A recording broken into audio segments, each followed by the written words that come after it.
커피 브레이크 성경 공부 저는 이번에 처음 알았습니다. 처음에 한 두 번째까지는 이해가 되지 않고 또 숙제도 하지 않았습니다. 그러나 요나서를 강의를 듣고 조금씩 이해하면서 숙제도 할 수 있었습니다. 그리고 도입 질문, 관찰 질문, 해석 질문까지 답을 적을 수가 있었습니다. 그러면서 본문 말씀을 속에서 하나하나 관찰하면서 자연히 말씀 속으로 깊이 빠져들게 되었습니다.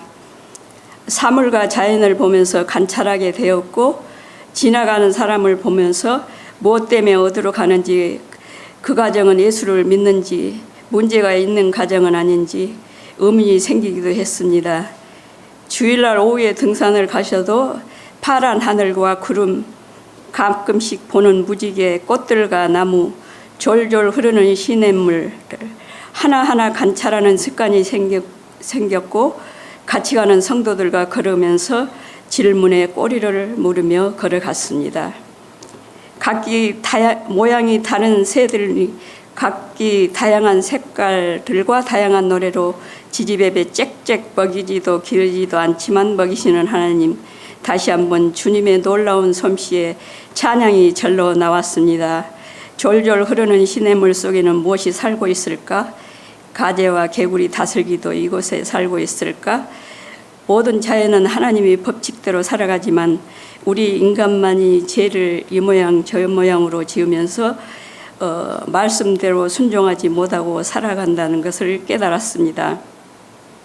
바쁘다면은 핑계로 말씀을 가까이 하지 못했는데, 커피 브레이크 공부를 하면서 몇 번이고 읽고 또 읽으면서 본문에 집중하고 이해하는데 하나님의 뜻이 무엇인지 깨닫게 되었습니다. 요나는 선지자였고 하나님께서 느니웨로 가서 악독이 퍼졌다고 전하라고 명령하지만 자기 생각에 그런 안 좋은 심부름은 하기 싫었는지 요나는 하나님의 말씀을 순종하지 않고 하나님의 낯을 피하여 다시스로 도망갑니다. 마침 다시스로 가는 배를 타고 배 밑에서 풍랑이 오는 줄도 모르고 깊은 잠에 빠집니다. 풍랑은 멈추지 않자 선장이 너는 누구냐? 왜 너희 하나님에게 기도하지 않느냐고 말합니다. 잠자는 자가 어찌 기도할 수 있겠습니까? 요나는 나는 히브리 사람이요 하늘과 땅과 바다를 지으신 여호와를 경외하는 사람이라고 소개합니다.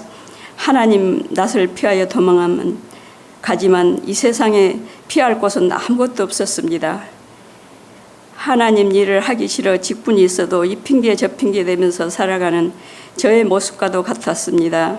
직분이 중요한 것이 아니라 삶으로 나타내기를 원하시는 주님의 이심을 깨닫게 하시고 믿음이 있는 것처럼 직분이 연연하는 믿음이 죽은 믿음이라고 하였습니다.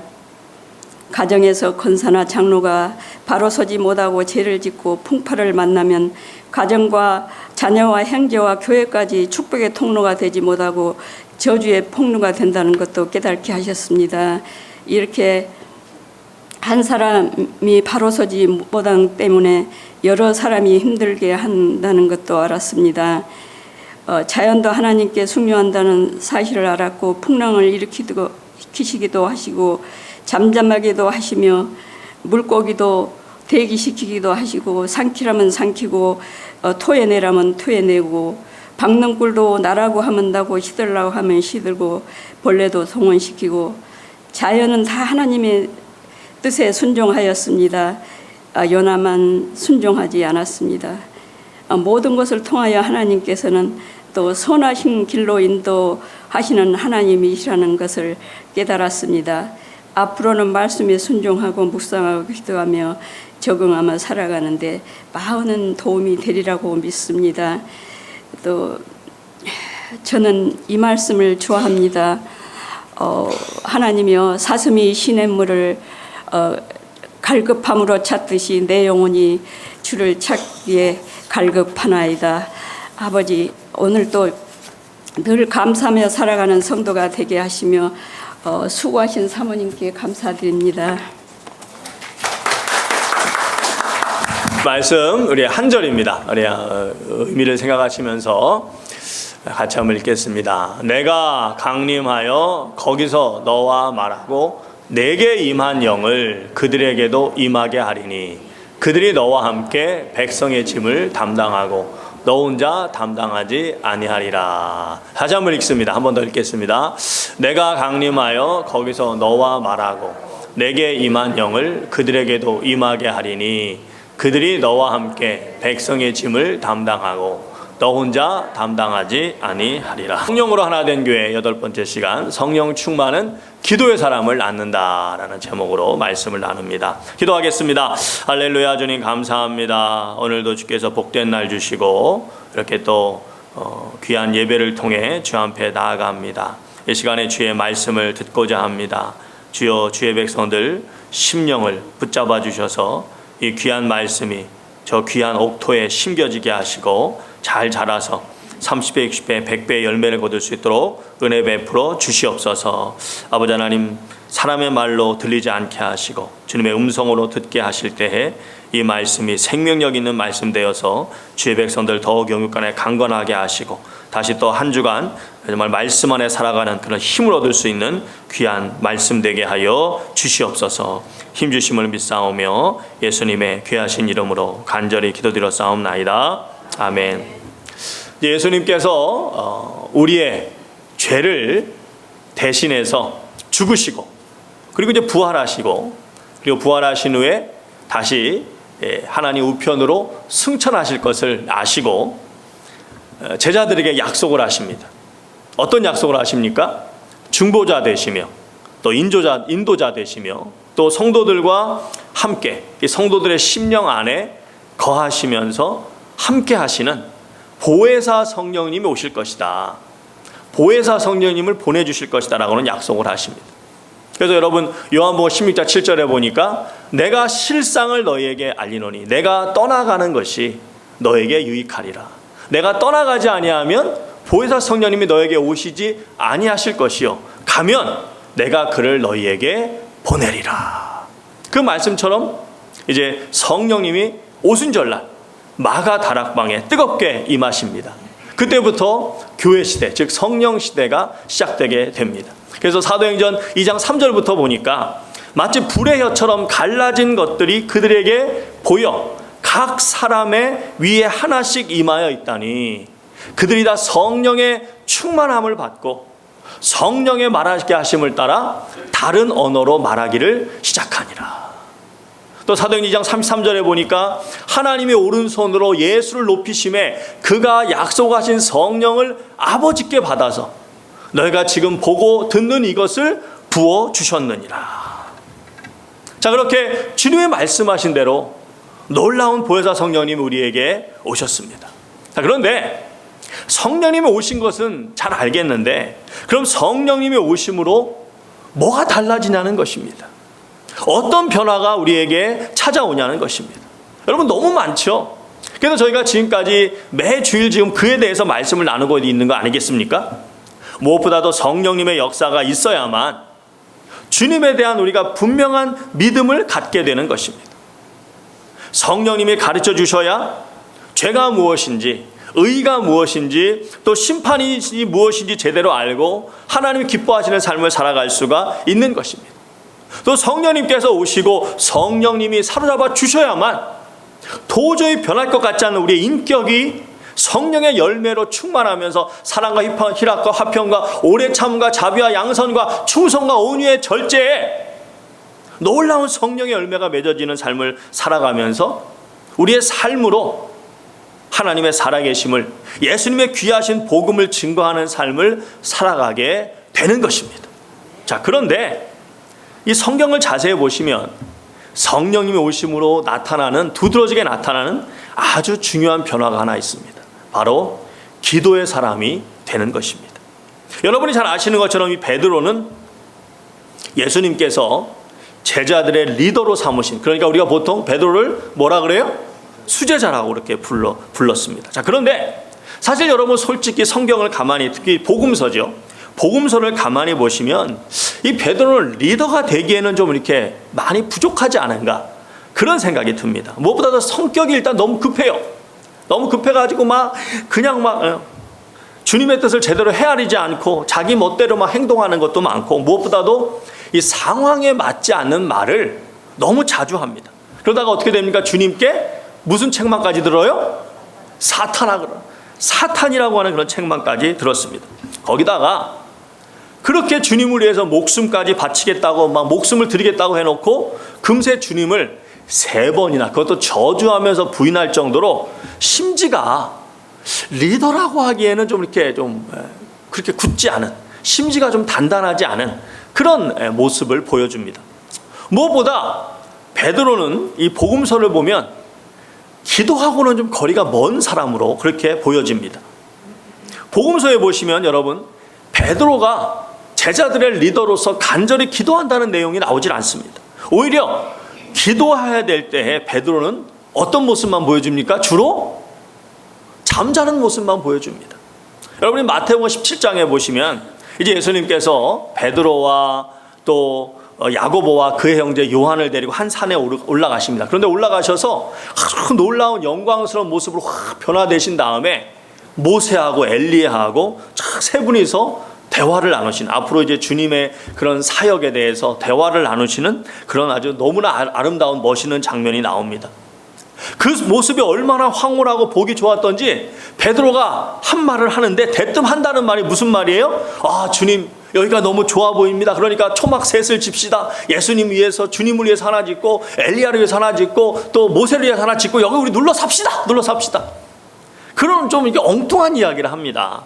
그래서 아니 지금 이 양반이 지금 제정신인가 그렇게 생각을 할 수 있는데, 누가복음을 보니까 베드로가 왜 그렇게 좀 엉뚱한 얘기를 했는지 이해가 가는 말씀이 나옵니다. 우리 누가복음 9장 한번 같이 보겠습니다.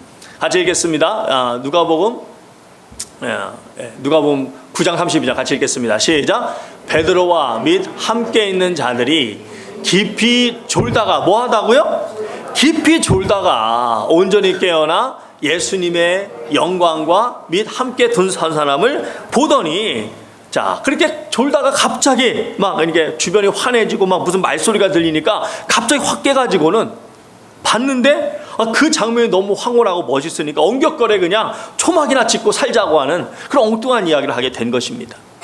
그뿐만이 아니라 심지어 주님께서 붙잡으시던 밤에 주님께서 얼마나 간절하게 부탁합니까?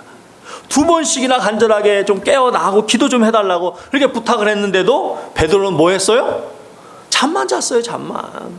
그러니까 이 복음서에 나타나는 베드로의 모습은 기도에 대해서 그렇게 진지하거나 간절한 인물은 아니었던 것입니다. 여러분, 지금도 이 베드로의 모습이 교회마다 넘쳐나고 있지 않은가 그런 생각을 해봅니다. 여러분, 지금 잘 아시는 것처럼 교회가 참 위기다, 교회가 이렇게 많은데 왜 사회가 이 모양 이 꼴이냐, 그런 이야기를 우리는 많이 듣습니다. 심지어 한국에서는 교회를 막 이상한 기독교를 막 이상하게 막 부르고 그렇게까지 막 합니다. 실제로 교회가 이 사람들의 삶 속에 이 사회에 미치는 영향력이 예전 같지 않습니다. 거기다가 또 보시면 새 속의 물결이 이제는 막 무섭게 밀려 들어오면서 교회가 지금 교회 자체가 지금 엄청 흔들리고 있습니다. 그러면서 세상은 점점점 더 말씀으로부터 멀어지고 있습니다. 여러분, 왜 이렇게 됐습니까?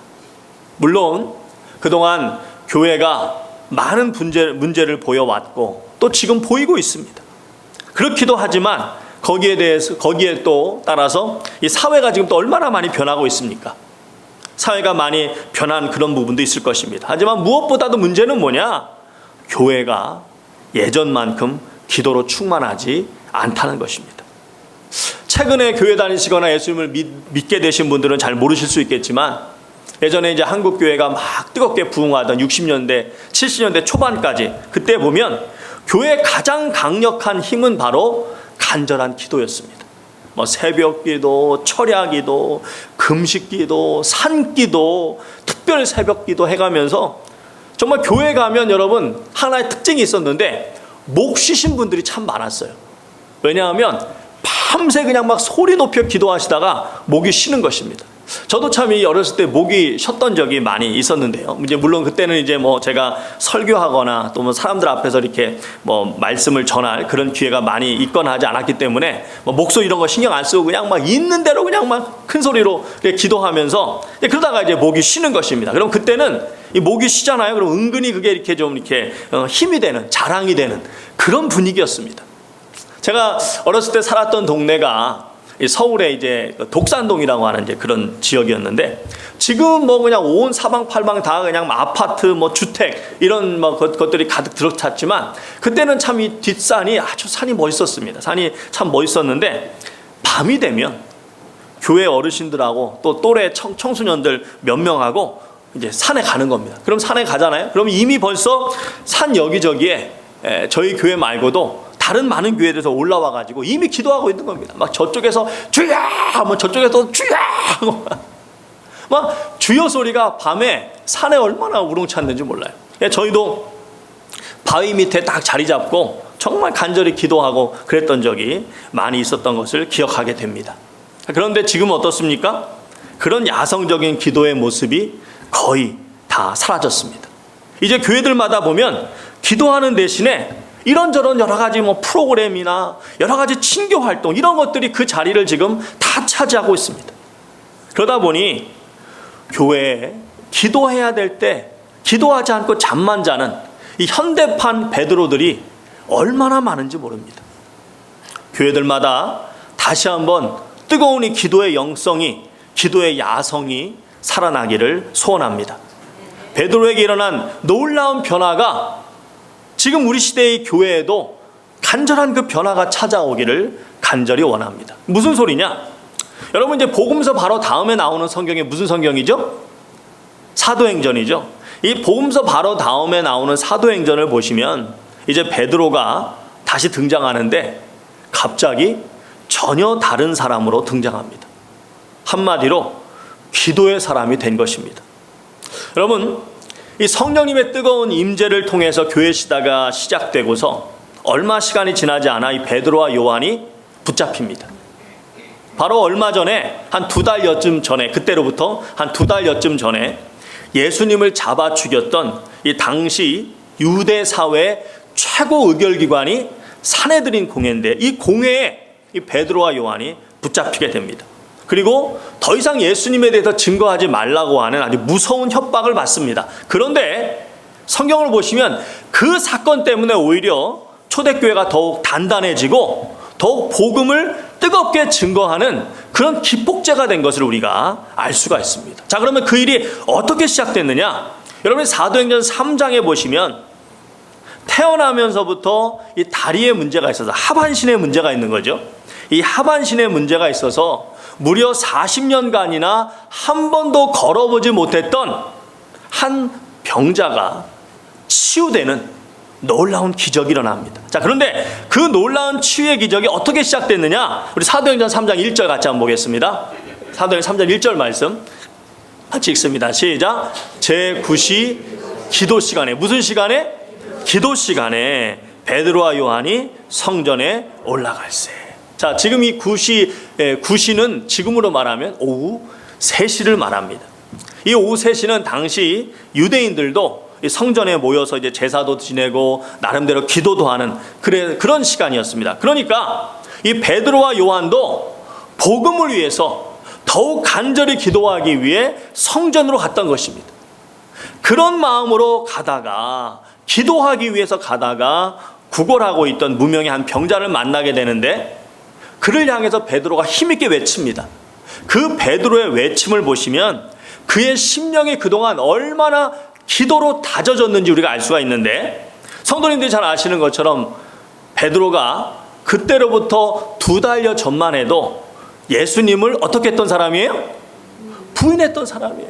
예수님의 이름을 그것도 저주하면서 부인했던 사람인데, 그 사람이 이제는 뭐라고 이야기하냐면 은과 금은 내게 없거니와 내게 있는 이것을 너에게 주노니 곧 나사렛 예수 그리스도의 이름으로 일어나 걸어라. 아주 힘있게 당당하게 외칩니다.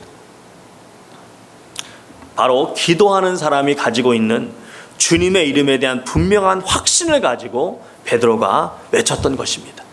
그렇게 놀라운 치유가 일어나게 되는데 바로 그 일 때문에 베드로와 요한이 공회에 붙잡혔습니다. 그런데 배운 것도 별로 없고 겁쟁이라고 생각했던 이 베드로와 요한 사도가 너무나 당당하니까 이 공회 사람들, 바리새인들과 서기관들, 장로들이 당황해가지고 그들을 놓아준 것입니다. 여러분, 말씀드린 대로 이 사내들인 공회는 얼마 전에 예수님을 붙잡아서 예수님을 죽였던 자들입니다. 무슨 말입니까? 그들이 맘만 먹으면 얼마든지 베드로와 요한에게도 그 여세를 몰아서 누명을 씌워 베드로와 요한도 죽일 수 있거나 아니면 최소한 감옥에 오래도록 붙잡아둘 수 있었다는 것입니다. 그러니까 이 두 사도는 바로 죽음의 문턱에서 풀려난 것입니다.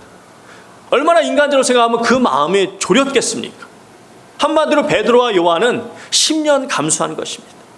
그러면 이제 그런 어려움에서 그렇게 잘 풀려났으니까 이제는 좀 마음도 좀 추스리고 마음도 좀 가라앉히고 좀 쉬어야 되지 않겠습니까? 그런데 성경은 뭐라고 이야기하냐면 그들이 풀려나자마자 어디 쉬러 간 것이 아니라 더욱 담대히 복음을 전하게 해달라고 성도님들과 함께 또다시 간절히 기도합니다. 그래서 사도행전 4장 31절에 뭐라고 말씀하십니까? 그들이 모여 빌기를 다함에 무리가 다 성령이 충만하여 담대히 하나님의 말씀을 전했다라고 증거하고 있습니다. 간절히 기도하고는 다시 주님의 말씀을 열심히 증거했던 것입니다. 그래서 초대교회가 그렇게 놀랍게 부흥해 갔던 것입니다. 이처럼 기도와 관련해서 이 사도행전에 보시면 정말 놀라운 일들이 이제 많이 있는데요. 그 중에서도 이 유대인들이 우리를 뭐라고 부릅니까? 이방인이라고 부릅니다. 그래서 우리 입장에서 볼 때는 참 놀랍고 감사한 일인데 이 유대인 입장에서 보면 놀라운 정도가 아니라 거의 그냥 경악 수준, 이 경악 수준에 가까운 충격적인 사건이 하나 일어납니다. 여러분, 당시만 해도 구원은 하나님의 율법을 가지고 있는 유대인들에게만 있다고 생각했습니다. 그런데 그 놀라운 구원이 이방인에게도 그 구원의 은혜가 임했던 것입니다. 역사상 이방인으로서 예수님의 이름으로 최초로 구원받은 인물로 성경에 기록된 인물이 누구였습니까? 바로 로마 군대의 백부장 고넬료였습니다. 고넬료. 그러면 이 놀라운 구원의 역사, 이 고넬료와 그의 가족이 모두 이방인으로서 구원받는 그 놀라운 구원의 역사가 또 어떻게 시작되었느냐? 우리 사도행전 10장 9절 말씀 같이 보겠습니다. 다 읽습니다. 시작.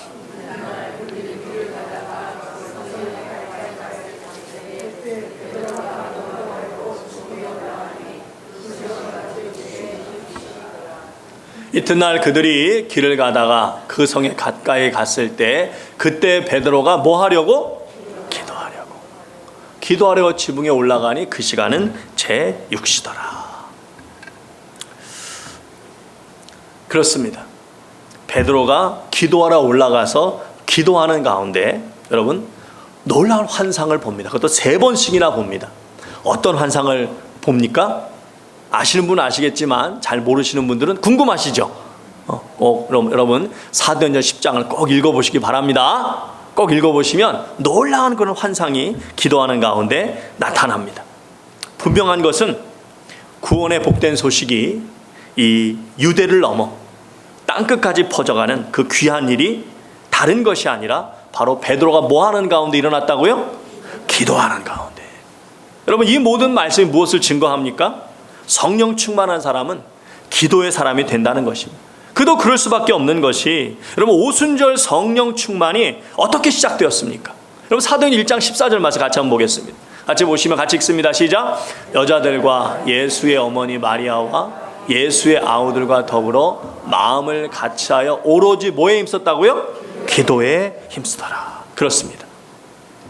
예수님이 부활하신 후에 약 40일간 계시다가 하늘로 승천하신 후에 오순절까지 한 열흘 정도의 기간이 있었습니다.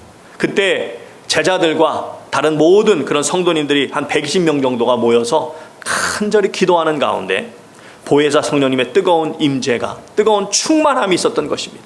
그러니까 성령의 역사는 기도로 시작되었고 기도와 함께 했고 기도로 주님의 뜻이 이루어져 가고 있다는 것입니다. 그런 놀라운 기도의 은혜가 있었기 때문에 베드로가 설교할 때 하루에 3,000명이 회개하고 돌아왔다는 것을 성경은 증거하고 있습니다. 여러분과 제가 분명히 알 것은 이 귀한 성령님의 역사가 그런데 보니까 이 신약에만 이렇게 있었던 것이 아니었다는 것입니다. 구약 속에서도 성령님은 일하셨습니다. 그럼 그 차이가 무엇일까? 구약과 신약에 나타난 차이가 좀 있습니다. 그 차이가 무엇일까? 여러 가지가 있는데요. 한 가지만 딱 말씀드리면, 신약에서 성령님이 주로 하시는 일은 구원받는 믿음을 주시고자 예수님을 믿는 모든 사람, 예수님을 믿으려고 하는 모든 사람들에게 임하셔서 그들과 함께 하시고 그들에게 예수님을 알게 하시고 믿음의 고백을 갖게 하시는 것입니다. 자, 그런데 구약에 나타나시는 성령님은 그렇게 보편적인 그런 누구에게나 믿음을 주시는 그런 모습으로 나타나는 것이 아니라 어떤 특별한 시간에 특별한 사역을 위해서 특별한 사람들에게만 임하시는 것은, 그러니까 굉장히 제한된 거죠. 굉장히 제한된 모습으로 그렇게 나타나십니다. 대표적으로 여호수아, 다윗, 사울, 삼손, 기드온, 드보라, 그 외에 이제 여러 선지자들과 여러 인물들이 성령님이 임하시고, 그리고 그렇게 임하시는데, 구약에서는 그 성령이 임하시는 것을 어떻게 표현하냐면 성령이라는 말 대신에 하나님의 영, 여호와의 영, 이런 표현을 씁니다. 하나님의 영, 여호와의 영, 이렇게 여호와의 영이 임하셔서 그분의 뜻을 이루어 가신 것으로 구약 성경은 말씀하고 있습니다. 그러는 가운데 이제 때로는 그 사람의 영적 상태와 상관없이 하나님의 그런 전적인 주권적 역사로 성령님이 임하시기도 하시고, 또 하나님의 뜻에 합당하지 않을 때는 그냥 떠나기도 하셨어요. 사무엘상 여러분 16장 14절에 보시면 여호와의 영이 사울에게서 떠나고, 사울에게도 여호와의 영, 성령님이 함께 하셨었다는 거죠. 함께 하셨었는데 사울이 하도 하나님의 뜻대로 제대로 안 하니까 하나님의 영, 성령님이 사울에게서 떠나고 여호와께서 부리시는 악령이 그를 번뇌하게 했다라고 말씀하고 있습니다. 중요한 것은 구약에서도 보시면 성령님께서 임하셨을 때 많은 변화가 일어나는데, 구약에서도 그 변화를 가만히 보니까 특히 기도의 은혜가 있더라는 것입니다. 여러분이 출애굽기 17장에 보시면 어떤 내용이 나오시냐면, 이스라엘이 출애굽한 이후에 처음으로 바로 아말렉이라고 하는 아말렉 족속의 정예 군사들과 전쟁하는 장면이 출애굽기 17장에 나옵니다. 이 부분은 여러 가지 드릴 말씀이 굉장히 많기 때문에 다음 주일에 좀 더 이 출애굽기 17장 말씀을 살펴보기 원하는데, 그렇다면 여러분 집에 가셔서 출애굽기 17장을 그냥 생각만 하고 오신다, 아니면 꼭 성경을 열어서 읽어보고 오신다. 몇 장? 출애굽기 17장 여러분 꼭 읽어보고 오시기 바랍니다. 아시는 것처럼 이스라엘 백성들은 여러분 아주 오랫동안, 거의 한 300년 이상, 400년 가까이 무슨 삶을 살았어요? 노예의 삶을 살았습니다. 노예의 삶을 살았다는 것은 무슨 말이냐? 아주 오랫동안 그들은 자신들을 힘들게 하는 그런 대상에 대해서 맞서 싸우고 그들의 어떤 그 저항하기보다는 비굴할 정도로 복종하고 굴복하는 삶이 그들의 DNA 속에 아주 각인된 그런 복종적인 삶을 살았다는 것입니다. 그래서 그들은 주어진 환경 속에서 그저 시키는 일만 죽도록 하면 됐고, 그것이 당연한 줄 알고 살았습니다. 그래서 그런지 성경을 읽어보시면 그들은 조금만 새롭고 자신들이 스스로 해결해야 되는 그런 어려움이 닥치게 되면 견디지를 못하고 어쩔 줄 몰라 하면서 불평을 쏟아낸 것을 우리가 알 수가 있습니다. 그런 그들이 이제 갑자기 전쟁까지 하게 된 것입니다.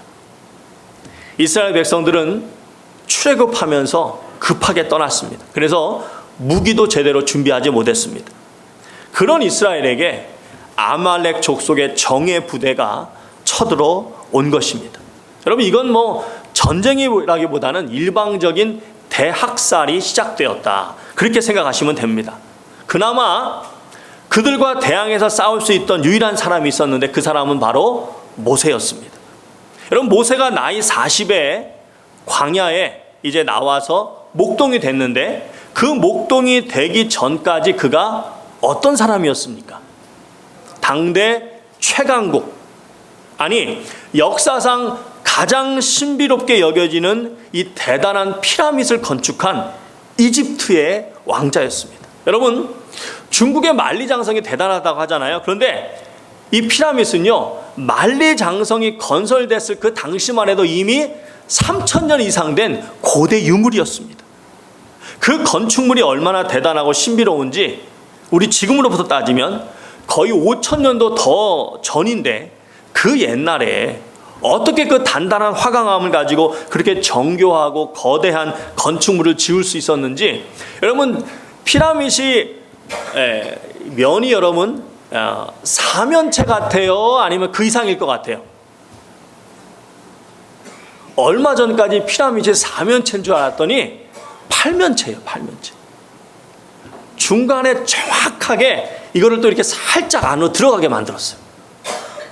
그래가지고 이렇게 빛이 비치면, 지금은 이제 이게 많이 이제 막 이렇게 낡아지고 막 떨어져 나가고 지금은 많이 이렇게 달아서 잘, 그런데 예전에 그런 모습 정확하게 보면 8면체로 만들어요. 8면체로. 그래서 여러분, 어떻게 그 놀라운 건축물을 그 옛날에 그 단단한 화강암을 가지고 이렇게 정교하게 지을 수 있었는지 사실 지금도 이해를 못합니다. 그리고 지금의 건축술로도 그렇게 똑같이 흉내내기가 어렵다고 합니다. 모세는 바로 그런 어마어마한 지식과 힘을 가지고 있던 최강국 이집트의 왕자였습니다. 그는 이집트 왕국에서 왕자로서 당대 최고의 학문과 군사기술을 다 익혔습니다. 그렇기 때문에 지금 이 아말렉에 쳐들어온 이 위급한 상황에서 어쩔 줄 몰라 당황하는 이스라엘 백성들을 안심시키고 리더들을 모으고 군대를 조직하고 작전을 짜고 어떻게 무기는 조달할 것이고 어떻게 전투를 전개할 것인지 의논하고 또 지시해야 될 사람은 바로 누구였겠습니까? 모세였습니다. 그는 또한 당시 이스라엘의 리더이며 정신적 지주로서 군의 사기를 위해서라도 전쟁에서 가장 앞에 서든지, 그것이 아니면 적어도 군사들 가까이에서 전쟁을 지시하고 이끌어 갔어야 했습니다. 그런데 여러분이 출애굽기 17장을 잘 읽어보시면 모세는 도저히 당시 상황하고 맞지 않는 엉뚱한 일을 합니다. 뭘 합니까? 지금 군대를 조직하고 이끌고 나가야 될 그 모세가 산꼭대기에 올라가서 기도합니다. 여러분, 혹시 모세가 40세에 광야로 나가기 전에 어떤 성격의 사람이었는지 아십니까? 그는 말보다 뭐가 앞섰던 사람이에요? 주먹이 앞섰던 사람입니다. 이스라엘 민족에 대한 애착과 또 이집트 왕자로서의 자신감, 거기에 대해 매일 단련하는 걸 힘과 싸움 기술이 그에게 있었습니다. 그래서 그는 문제 해결을 위해서 주먹 휘두르기를 주저하지 않았던 사람입니다. 그렇기 때문에 만일 과거의 모세였다면 지금 이 상황에서도 그는 막 흥분해가지고 싸움의 최전방에 나가서 싸우고 있어야 했을 것입니다. 그런데 그는 그 순간 저 멀리 떨어져 오히려 기도합니다.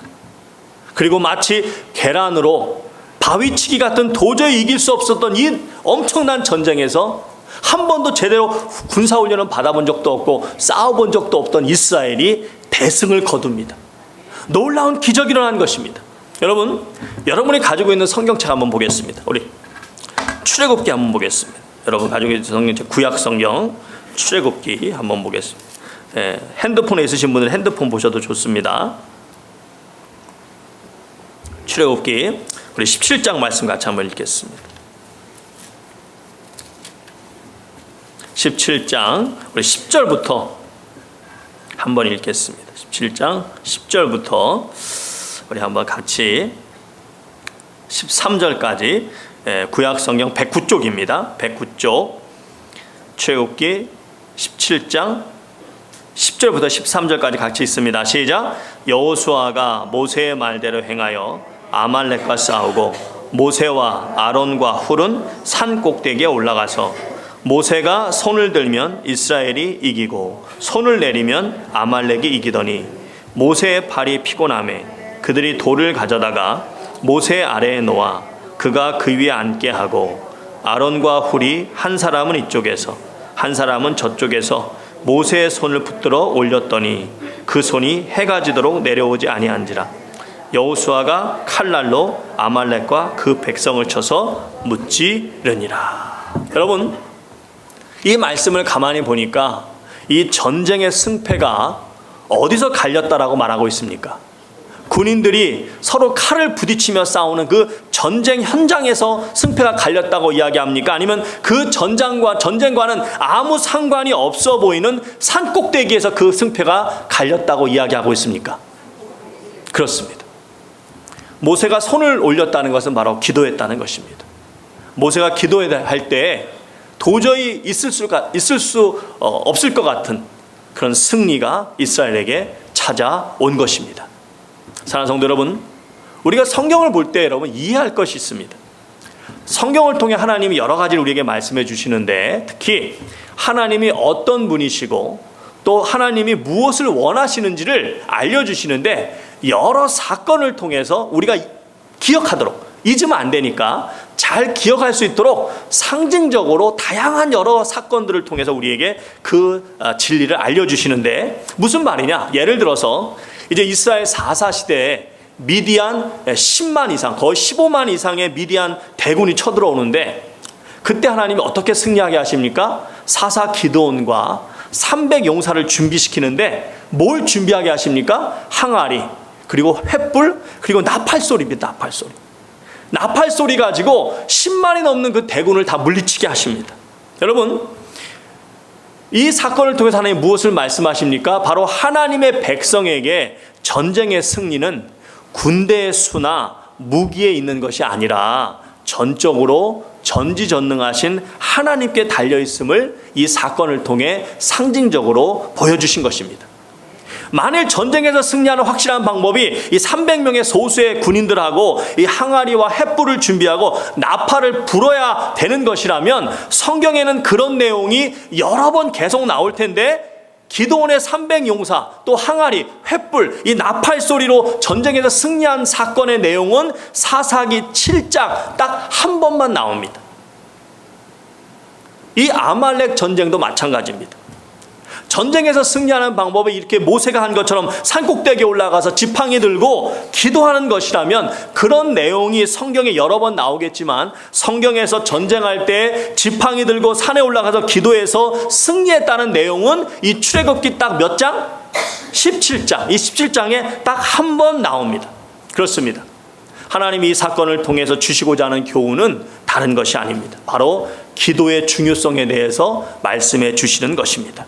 그리고 이 사건을 통해서 여러분과 제가 분명히 알 수 있는 것이 있습니다. 모세가 완전히 딴 사람이 되었다는 것입니다. 어떤 사람이 되었습니까? 기도의 사람이 된 것입니다. 그래서 그는, 여러분 성경을 보시면 아시겠지만, 매번 어려움이 있을 때마다 그 자기를 어렵게 하는 사람들하고 싸우지 않습니다. 그는 누구에게 달려갑니까? 하나님께 달려갑니다. 왜 그렇습니까? 모세 또한 성령 충만의 은혜 가운데 있었기 때문입니다. 오늘 말씀 다시 한번 읽겠습니다. 우리 11장 17절 말씀 같이 읽습니다. 시작. 내가 강림하여 거기서 너와 말하고 내게 임한 영을 그들에게도 임하게 하리니 그들이 너와 함께 백성의 짐을 담당하고 너 혼자 담당하지 아니하리라. 이제 모세가 혼자 모든 일을 다 처리하니까 하나님이 그게 이제 안타까우니까 다른 사람에게도 내게 임한 영, 무엇입니까? 성령님의 은혜가 임하게 하셔서 그 짐을 나눠주겠다는 것입니다. 바로 모세가 성령 충만한 사람이었음을 하나님이 지금 우리에게 증거해주고 있습니다. 그런 성령 충만한 사람 모세가 어떤 사람이었다고요? 기도의 사람이었다는 것입니다. 왜 그렇습니까? 기도는 온전히 하나님만 붙잡겠다고 하는 실제적인 믿음의 고백이기 때문입니다. 나는 이제부터 하나님 믿고 하나님만 붙잡고 살겠습니다. 아무리 말로 해봤자 그거는 하나님이 어떻게 보면 인정하지 않으신다는 거예요. 정말 하나님 붙잡겠다고 고백하는 사람은 뭐 하는 사람이다? 기도하는 사람이다. 사랑하는 성도 여러분, 이 어둠의 영으로 충만한 세상에서 우리 주님이 말씀하신 것처럼 내 힘만으로, 내 경험만으로, 내 지식만으로는 결코 빛과 소금의 삶을 살아갈 수가 없습니다. 강력한 성령님의 역사가 있어야 됩니다. 성령님의 역사는 기도를 통해 나타납니다. 그때 내가 할 수 없는 일도 하나님이 일하셔서 이루어지게 되는 것입니다.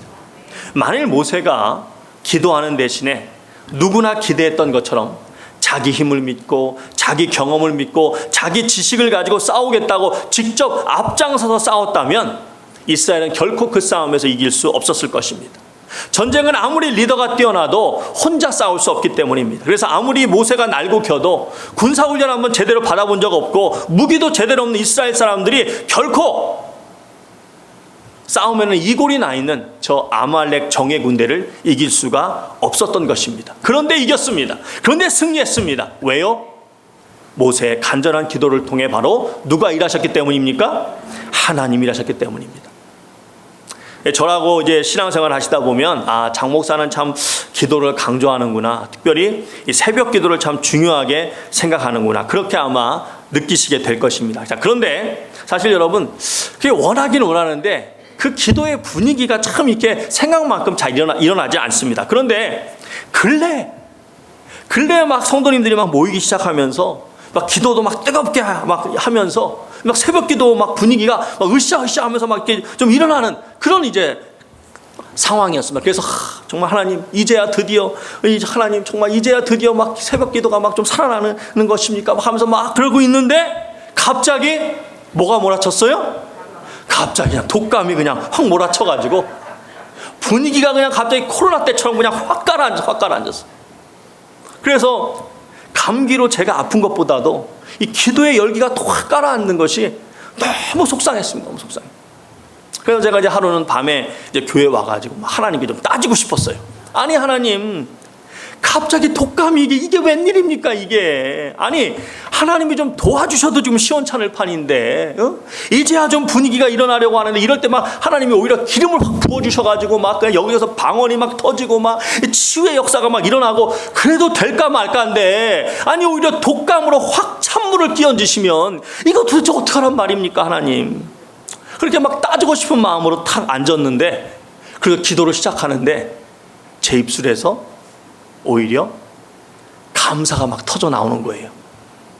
하나님, 우리 성도님들 참 건강이 더 안 좋아지실 수도 있는데 그래도 이 독감 한 분 한 분 잘 이겨내게 하시니 감사합니다. 하나님, 또 한나 사모가 커피 브레이크 이렇게 준비해서 하는데 그래도 커피 브레이크 잘 마치고 감기 걸리게 하시니 그것도 감사합니다. 감사합니다. 사랑하는 성도 여러분, 솔직히 아직도 왜 이런 일이 일어났는지 잘 모르겠습니다. 하지만 중요한 것은 성령 충만한 우리 성도님들은 결코 낙심하거나 주저앉아 있지 않을 것이라는 사실입니다. 우리가 선을 행하되 낙심하지 말지니 포기하지 아니하면 때가 이르면 뭐 한다고요? 때가 이르면 뭐 한다고요? 거두리라. 반드시 거두리라고 하는 이 말씀 붙잡고 다시 힘을 낼 줄 믿습니다. 다시 우리의 기도가 뜨거워질 줄 믿습니다. 그래서 하나님이 일하시는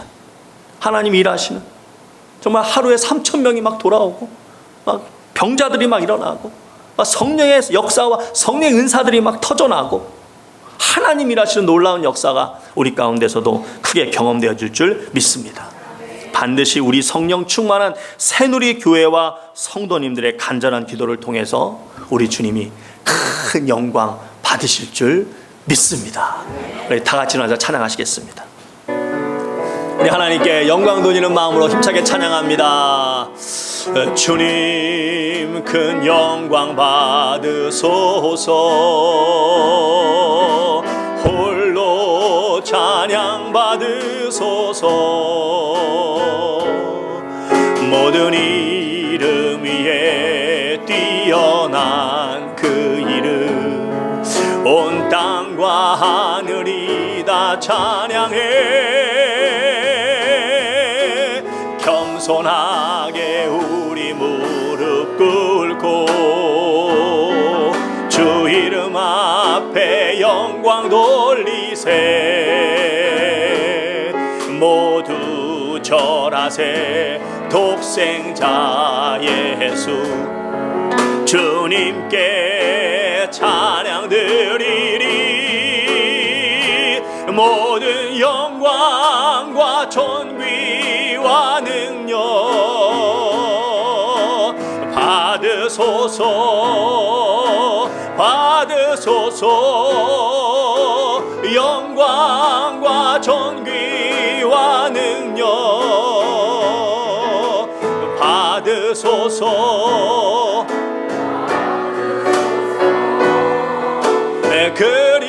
그리스도 살아계신 모든 영광과 존귀, 모든 영광과 존귀와 능력 받으소서. 받으소서. 모든 영광과 존귀와 능력 받으소서. 받으소서. 그리스도 살아계. 한 번만 더 하겠으면 좋겠습니다. 주님 큰 영광 받으소서. 우리 한 번만 더 힘차게. 주님 큰 영광 받으소서. 홀로 찬양 받으소서. 모든 이름 위에 뛰어난 그 이름, 온 땅과 하늘이 다 찬양해. 겸손하게 우리 무릎 꿇고 주 이름 앞에 영광 돌리세. 모두 절하세. 독생자 예수 주님께 찬양 드리리. 모든 영광과 존귀와 능력 받으소서. 받으소서. 영광과 존귀와 능력 받으소서. 받으소서. 그리스도 살아.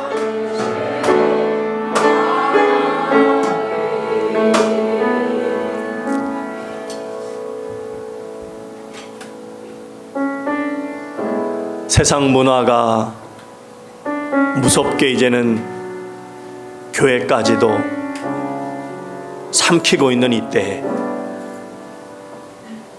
주의 백성들 결코 흔들림 없이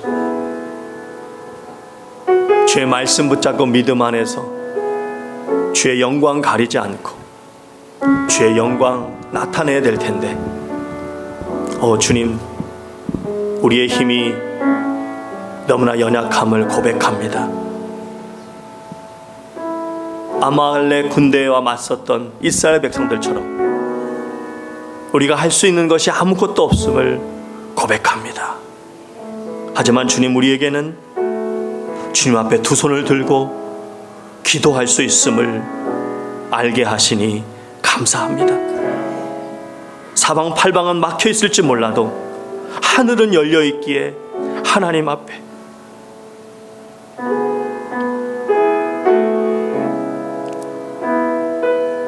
기도할 수 있기에 감사드립니다. 우리가 기도할 때, 주의 백성들 성령 충만받아 기도할 때 결코 우리가 할 수 없는 놀라운 일들이, 놀라운 승리의 역사가 하나님의 역사를 통해 나타나게 될 줄 믿습니다. 경험되어질 줄 믿습니다. 우리 성도님들의 삶 가운데, 우리 교회 가운데, 이 하와이 땅에, 이 미국 땅에, 이 전 세계 속에 하나님의 영광이 나타나는 은혜가 넘치게 될 줄 믿습니다. 우리 사랑하는 성도님들, 더욱 성령 충만하여 기도하기를 쉬는 죄를 범하지 않도록 역사하여 주시옵소서. 이제는 우리 주 예수님의 크신 은혜와 우리 주 아버지 하나님의 크신 사랑과 우리 주 성령님의 감동, 기도하게 하시는 놀라운 역사가 진실로 어떤 상황 속에서도 두 손 들고 기도함으로 하나님이 일하시는 놀라운 은혜를 목도하고 주님께 영광 돌리기를 소망하며 머리 숙인 주의 모든 권속들이에 이제부터 영원까지 함께 있으시기를 간절히 예수님의 이름으로 축원드리옵나이다.